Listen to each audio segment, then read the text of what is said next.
کیا کبھی آپ نے ہارٹ لینڈ تھیوری کے بارے میں سنا ہے؟ اگر نہیں سنا تو آج کی سٹوری بھی اس تھیوری کے گرد ہی گھومے گی، اور اسی تھیوری کو مد نظر رکھتے ہوئے میں آپ کو آپ کے عظیم ملک کے اہمیت اور اس کے خطے کے اندر جغرافیائی لحاظ سے اس کی اہمیت کے اوپر وہ بات کروں گا۔ اب ذرا تصور کریں کہ دنیا کے نقشے میں پاکستان یا دنیا کا نقشہ ایک شطرنج ہے، اور اس میں پاکستان کا کردار کیا ہے؟ بہت زیادہ لوگ سوچ رہے ہوں گے کہ پاکستان کا کردار صرف ایک پیادے جیسا ہوگا، تو اس کا جواب ہے نہیں، پاکستان اب پیادہ نہیں رہا۔ پاکستان اب یا تو قلعے کا کردار ادا کر رہا ہے یا پھر ایک گھوڑے کا کردار ادا کر رہا ہے۔ قلعہ جو وہ افق کی طرف لائن کو سیدھا مد نظر رکھتے ہوئے چلتا ہے، اور وہ گھوڑا جو اچانک چھلانگ لگا کر چال ہی بدل دیتا ہے۔ تو پاکستان اب پیادہ نہیں رہا، پاکستان وہ گھوڑا اور قلعہ بن چکا ہے جن کی چالوں سے اب ویسٹ پریشان ہے، اور یہ ان کے لیے ایک ڈراؤنا خواب بن چکا ہے۔ تو لہٰذا اب بات کرتے ہیں کہ ویسٹ آخر اس خطے سے پریشان کیوں ہے، ان کو یہ ڈراؤنے خواب کیوں آ رہے ہیں؟ تو اس کی ایک وجہ یہ بھی ہے کہ جو ایرویشیا ہے، اس کے اوپر بہت زیادہ سٹڈی جو ہے وہ کی جا چکی ہے، بہت زیادہ اسکالر جو ہیں وہ اس کے اوپر لکھ چکے ہیں کہ اس کی خطے کے اندر اہمیت کیا ہے، اور اس کی پاکستان کے لیے اہمیت کیا ہے، اور پاکستان کا کیا کردار ہے اس خطے کے اندر۔ تو اس پر آج ہم بات جو ہے وہ کریں گے۔ تو آخر ویسٹ اس خطے کو لے کر پریشان کیوں ہے، اور وہ کیوں چاہتا ہے کہ یہاں اس خطے کے اندر امن وہ قائم نہ رہے، بے امنی رہے، ہر طرف لڑائی اور جنگ رہے۔ اور اسی وجہ سے آج ہم دیکھ بھی رہے ہیں کہ مڈل ایسٹ کے اندر جو ہے وہ لڑائی چل رہی ہے۔ اس کے علاوہ خطے کے دیگر ملکوں کے اندر بھی جو تبدیلیاں نظر آ رہی ہیں، وہ بھی اس کی کڑی ہے کہ آخر ویسٹ کیوں چاہتا ہے کہ ہمارے اس خطے کا امن وہ تباہ رہے اور برباد رہے، بے امنی رہے، تاکہ وہ اس خطے کو کنٹرول کر سکے۔ اب اس میں سمپل سی بات ہے، اگر پاکستان کی بات کر لی جائے تو پاکستان ایک ایسا برج ہے جس کے تھرو چائنا اپنی جو اکانومی ہے اس کو بڑھانے کے لیے، اپنی تجارت کو بڑھانے کے لیے پاکستان کا راستہ اختیار کرتا ہے، اور وہ جو گادر پورٹ ہے ہماری، وہاں سے مڈل ایسٹ تک، یورپ تک اپنی سپلائی جو ہے پہنچانا چاہتا ہے۔ تو مغرب یہ چاہتا ہے، ویسٹرن کنٹری یہ چاہتے ہیں کہ چین کی بحرہ ہند تک رسائی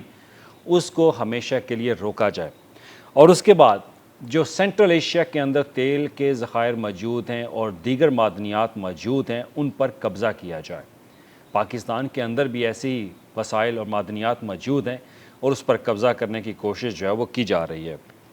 لیکن اس میں پاکستان کا کردار جو ہے وہ برج کے طور پر، یعنی کہ پاکستان کا ایک پل بن جانا جو کہ مشرق وسطیٰ، وسطی ایشیا اور چین کو آپس میں جوڑ دے۔ اب یہ مناظر جو ہیں، یہ منظر جو ہیں وہ ویسٹ کے لیے بہت خطرہ سمجھا جاتا ہے، اور ویسٹ اس کو لے کر ایک ڈراؤنا خواب جو ہے وہ دیکھتا ہے۔ پھر اس کے بعد ہمیں ایک تھیوری یاد آتی ہے برزنسکی کی، جس نے کہا تھا کہ آپ کو یاد ہوگا کہ برزنسکی نے ایک دا گرینڈ چیس بورڈ کتاب جو ہے وہ لکھی، اور یہ اسکالر کون ہے؟ یہ وہ اسکالر ہیں جو کہ امریکہ کے سیکیورٹی ایڈوائزر جو ہیں وہ رہ چکے ہیں، اور انہوں نے بہت زیادہ کتابیں اپنی لکھی ہیں۔ تو اگر آپ ان کی کتاب یہ پڑھنا چاہتے ہو تو لازمی پڑھیے دا گرینڈ چیس بورڈ۔ اس میں آپ کو آپ کے خطے کی اہمیت جو ہے وہ پتہ چلے گی کہ یہ خطہ کیوں امپورٹنٹ ہے۔ اور اس میں وہ لکھتے ہیں کہ Eurasia is the chess board on which the struggle for global primacy continues to be played, یعنی روشیا وہ بساط ہے جہاں اصل عالمی جنگ جاری ہے، اور پاکستان اس بساط کے بیچ میں ہے۔ پاکستان اس سنگم میں ہے جہاں پہ اس خطے کے اندر پاکستان کی اہمیت ہم سب کو سمجھ آتی ہے۔ اور اگر یہ ملک چین اور خطے کے ساتھ جڑ جائے، یعنی کہ پاکستان اگر دیگر خطوں کے ساتھ جڑ جائے، تو ویسٹرن کنٹری کی جو ان کو برتری ہے وہ اس کو خطرے میں نظر آتی ہے۔ یہ چیس بورڈ میں بھی انہوں نے لکھا کہ اگر پاکستان یا اس خطے کے اندر، ایروشیا کے اندر اگر کنٹرول کرنا چاہتا ہے مغرب، تو اس کے لیے ان کو یہاں پہ کنٹرول کرنے کے لیے مختلف پہلوؤں کو مد نظر رکھنا ہوگا۔ تو لہٰذا اب آپ پاکستان کے اوپر بہت زیادہ دباؤ جو ہے وہ ڈالا جاتا ہے۔ اب آپ کے اندر ذہن میں سوال آ رہے ہوں گے کہ پاکستان پر دباؤ ڈالا کیسے جاتا ہے؟ تو اس کے لیے ہماری سب سے بڑی وجہ جو ہے ہماری معیشت ہے۔ ہماری معیشت جو ہے وہ کمزور ہے، اور اس کے ساتھ ساتھ آئی ایم ایف کے تھرو ہمارے اوپر دباؤ ڈالا جاتا ہے۔ ہمیں قرضوں کی دلدل میں لپیٹ دیا گیا ہے، دبا دیا گیا ہے۔ ہم اس کے بوجھ میں اتنا ہے کہ ہم کسی سے بات جو ہے وہ نہیں کر سکتے، اور اس کے علاوہ ہمارے ملک کے اندر ایسے سیاسی اختلافات پیدا کیے جاتے ہیں جس کی وجہ سے ہمارے اوپر دباؤ بہت بڑھایا جاتا ہے، ویسٹرن میڈیا ہمارے خلاف بولتے ہیں، اور دوسری بڑی وجہ بھارت، ہمارا ہمسایہ ملک، اس کے تھرو ہمیں دبانے کی کوشش کی جاتی ہے، اس کے تھرو ہمیں دہشت گردی کا جو ہمارے اوپر ایک گھیراؤ ہے وہ ڈالا جاتا ہے، اور ہمارے اب مختلف ہماری جو سرحدیں ہیں وہ اس وقت دہشت گردی کی لپیٹ میں، اور وہاں پر ہماری افواج پاکستان جو ہے وہ ان سے لڑ بھی رہی ہیں، تو بھارت کا دباؤ بھی اس کے ساتھ ہے، اور اس کے ساتھ ہی پاکستان کو عالمی میڈیا کے اوپر جو ہے وہ غلط ایک نیگیٹو پروپیگنڈا ان کے خلاف جو ہے وہ کیا جاتا ہے، اور کبھی ہمارے اندرونی اختلافات جو ہیں وہ بڑھا دیے جاتے ہیں۔ اب آپ اندرونی اختلافات کو سمجھنے کی کوشش کریں کہ ہمارے اندرونی اختلافات کیا ہیں۔ سیاسی، ہمارے اندر پولیٹیکل انسٹیبلٹی جو ہے وہ موجود ہے، تو پولیٹیکل انسٹیبلٹی کو ختم نہیں کیا جاتا یہاں پہ، انسٹیٹیوشنز کے اندر، پولیٹیکل لیڈرشپ کے اندر جو ہے وہ ایک ایسا پروپیگنڈا لڑائی جو ہے وہ کروا دی جاتی ہے، فرقہ واریت ہمارے اندر پھیلائی جاتی ہے، مذہب کی جنگ جو ہے وہ پھیلا دی جاتی ہے، لسانیت کی جنگ ہے، تو لہٰذا اس طرح کی ایسی لڑائیاں اور دباؤ ڈال کر ہمارے خطے کے اندر، ہمارے ملک کے اندر بے امنی پیدا کی جا رہی ہے۔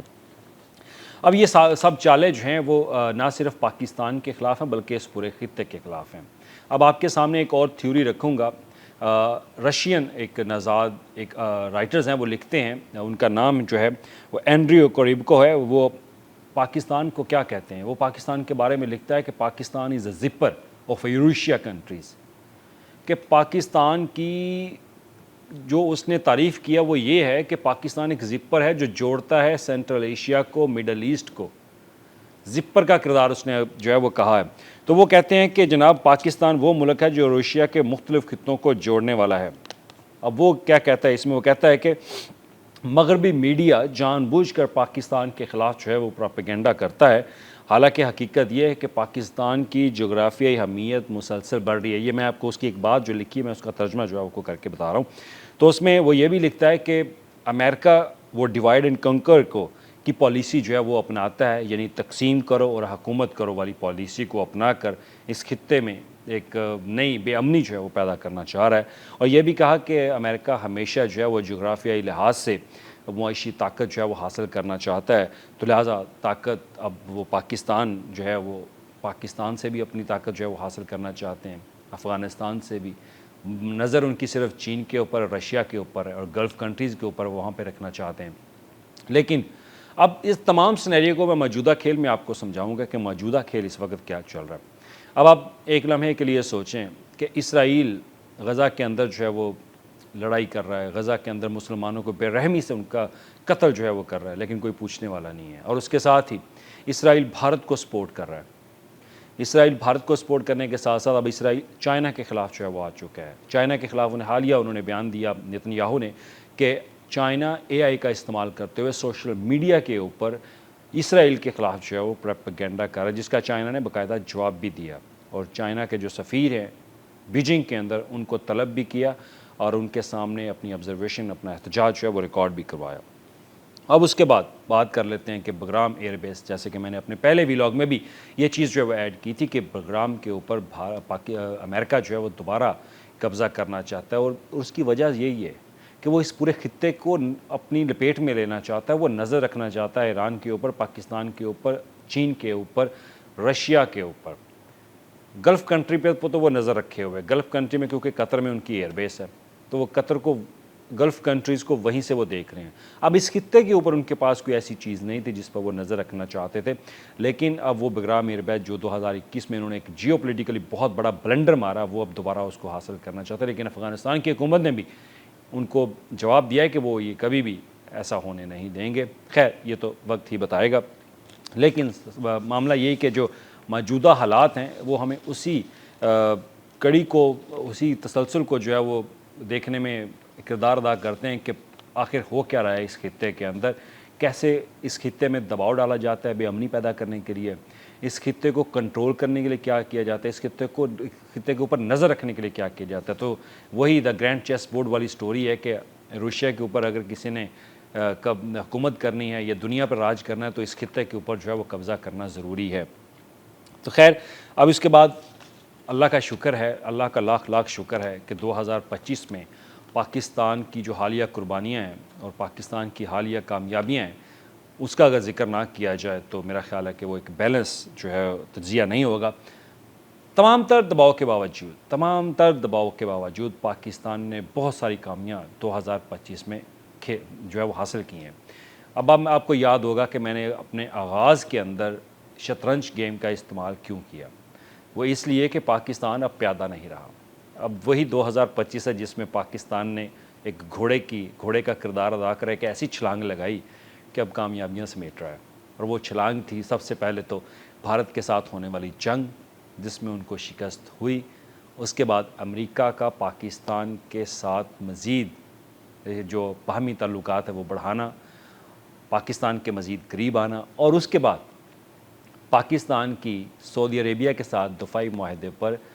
جو ان کا دفاعی معاہدہ ہوا ہے اور اس پر ایک کلاز شامل کرنا کہ ایک پر حملہ دونوں پر حملہ تصور ہوگا، یہ بہت بڑی کامیابی تھی۔ تو پاکستان نے کشمیر اور فلسطینیوں کے جو خاص ان کے اوپر جو قتل و غارت کی ان کی جا رہی ہے اس کے اوپر آواز بلند کی اور پوری دنیا کو دکھایا، اور آج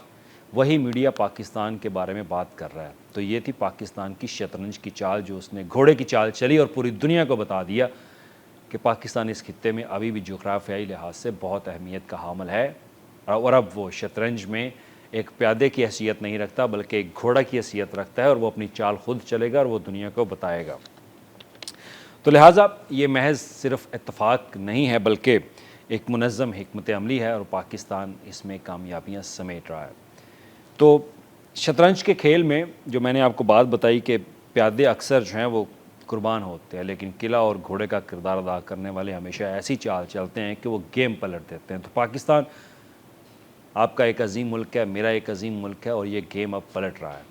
جغرافیائی لحاظ سے اس کے اوپر بہت ساری باتیں ہو چکی ہیں اور اس میں بہت سارے مفکر بات کر چکے، لیکن میں نے آپ کو بین الاقوامی جو مصنف ہیں، اسکالرز ہیں، ان کی تھیوریز آپ کے سامنے رکھی کہ ہارٹ لینڈ تھیوری۔ اب ہارٹ لینڈ تھیوری وہ تھیوری ہے جو کہ سر ہارفرڈ جو کہ یو کے ایک جغرافیائی لحاظ سے ایک بہت بڑے مصنف تھے، سیاست کے معاملے پہ بھی انہوں نے بہت لکھا۔ ان کی یہ تھیوری تھی کہ روشیا کو اگر جو کنٹرول کر لے گا وہ پوری دنیا کو قابو میں لے لے گا، اور اسی کو امریکن سکالر نے جو ہے اس کی تشریح کر اس کے اوپر آرگیومنٹ جو ہے وہ کیا، اور اس میں مزید وضاحت دی، اور امریکہ کو خاص طور پر یہ باور کروایا کہ اگر وہ اس خطے پر قابو کرنا چاہتے ہیں روشیا کے اوپر تو ان کو یہاں پر اپنا کنٹرول سنبھالنے کے لیے کچھ نہ کچھ ایسے کردار ادا کرنے پڑیں گے تاکہ وہ یہاں پر کامیاب ہو سکیں، اور وہ آج آپ کے سامنے ہیں۔ اسرائیل بھارت کو سپورٹ کر رہا ہے، اسرائیل یہاں پر بے امنی پیدا کرنا چاہتا ہے، اور بھارت کے تھرو پاکستان کے اوپر دباؤ ڈالا جاتا ہے، بھارت کے تھرو چین کے اوپر دباؤ جو ہے وہ ڈالا جاتا ہے۔ تو یہ سب اسی پالیسی کی اسی تھیوری کی جو ہے وہ نظر ہے۔ تو خیر اب ہمارے سامنے ایک رشین نژاد ان کی جو تھیوری ہے وہ بھی سامنے آئی کہ اس نے پاکستان کو زپر کہا کہ پاکستان وہ ایک خطہ ہے جو دوسروں کو جوڑتا ہے، ایک برج ہے چائنا کے درمیان، مڈل ایسٹ کے درمیان، اور اس کے بعد سینٹرل ایشیا کے درمیان، جو آپس میں سب کو جوڑتا ہے۔ تو پاکستان کا کردار بھی بہت اہم ہے، اور اسی لیے اس کے اوپر ویسٹرن کنٹریز جو ہیں وہ بہت زیادہ نظر رکھے ہوئے ہیں، اور وہ رکھتے بھی ہیں۔ اب اس میں نے آپ کو ایک تھیوری جو ہے وہ بتائی سر ہارفرڈ کی کہ انہوں نے کیا لکھا، تو انہوں نے کہا تھا کہ ہو کنٹرول روشیا کنٹرولز دا ورلڈ، یعنی جو روشیا کو قابو کر لے گا وہ پوری دنیا کو قابو کر لے گا۔ تو اسی طرح روشیا پاکستان جو ہے روشیا میں بیچوں بیچ میں ہے، وسط میں ہے، سنگم میں ہے، تو پاکستان کا کردار بہت اہم ہے۔ لیکن ہمارے لیے جو لیسنگ لرننگ ہے، جو میں نے آپ کے سامنے ایک خاکہ رکھا، اس خاکے کی جو اختتام ہے وہ اس بات پہ کروں گا کہ ہمیں متحد رہنا ہے، کیونکہ دشمن ہماری صفوں میں نفاق دیکھ کر خوش ہوتا ہے، اور اگر ہم نے اپنے باہمی اختلافات اور سیاسی اختلافات کو بھلا کر یکجا ہونا سیکھ لیا تو دنیا میں ہماری عظمت کو کوئی طاقت جھکا نہیں سکے گی۔ Thank you.